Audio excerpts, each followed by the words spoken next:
Mark and Paulette here, the two travelers in Mexico, and today we're going to talk to you about the skyrocketing financial requirements for getting residency in Mexico, both temporary and permanent. For 2025.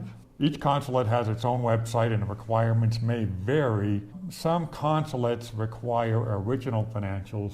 The amounts are based per person and on an exchange rate of 19 to 1, even though the exchange rate's about 20 to 1 now, US dollars, and 14 to 1 Canadian dollars. To make an appointment, check consulate website and Facebook pages. Emails are best. All right. So yes, we are reading this little type out. Temporary residency for 2025, monthly income, $4,400 US dollars, 5,974 Canadian. It's based on 300 days times the minimum wages of 279 pesos, right? 279 pesos per day. Per day. Employment or pension showing 6 months of bank statements or investment of 73,370 US dollars. 99,573 Canadian. And that is, they figure that based on 5,000 days times the Mexican minimum wage of 279 pesos per day. And that's, you also have to have 12 months of statements. Now, we're going to go on to home ownership next. And this is crazy. These amounts are crazy because it's going up by like 20% a year. And just like Paulette and I always say. We always say, what do we tell you guys?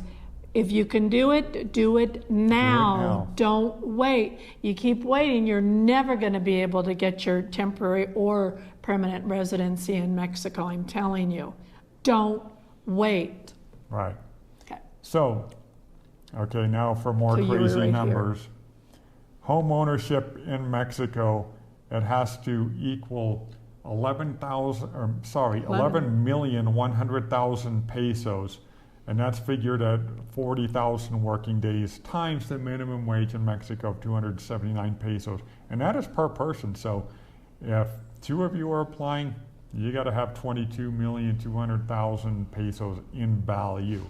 And what is that?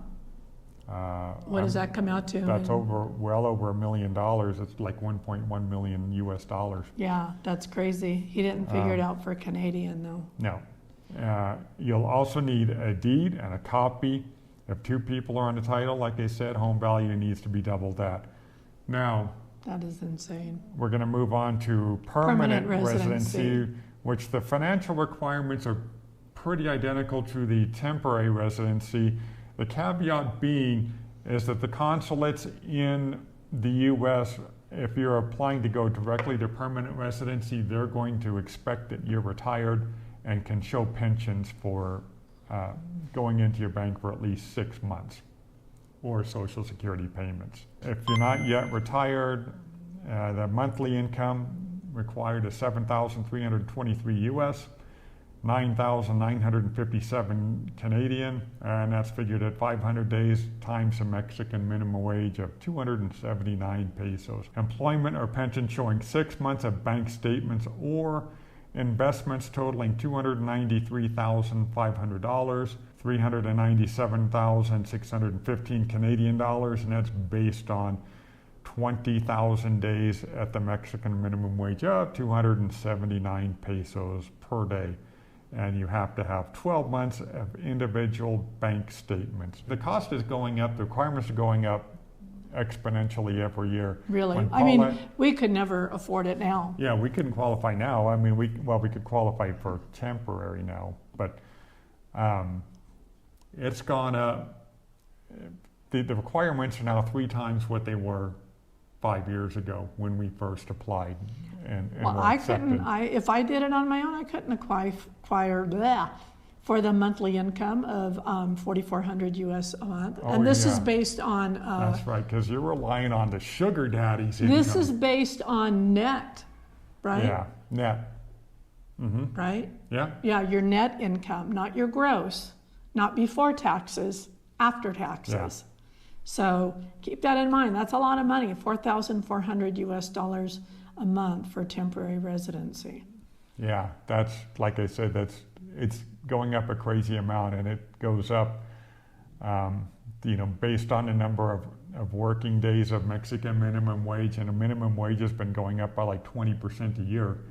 But I mean, it's like 20,000 days times the minute. I mean, they really ask for a lot, though, if you think about it. Well, the 20,000 days is based on the approximate number of days a Mexican person would have worked. Right, but I'm just saying, I mean, the requirement is so much astronomical than something reasonable. Yeah. I guess they do that because they don't want anybody relying on their medical system. You got to be self-sufficient. Yeah, or being, or trying to get on, whatever welfare system they have here, which is not much. But I think, really, Mexico, it would be nice if they got off this times the Mexican daily Mexican minimum wage, and then just set rates, because we're, every year less and less people can financially swing that and qualify that. And we know people who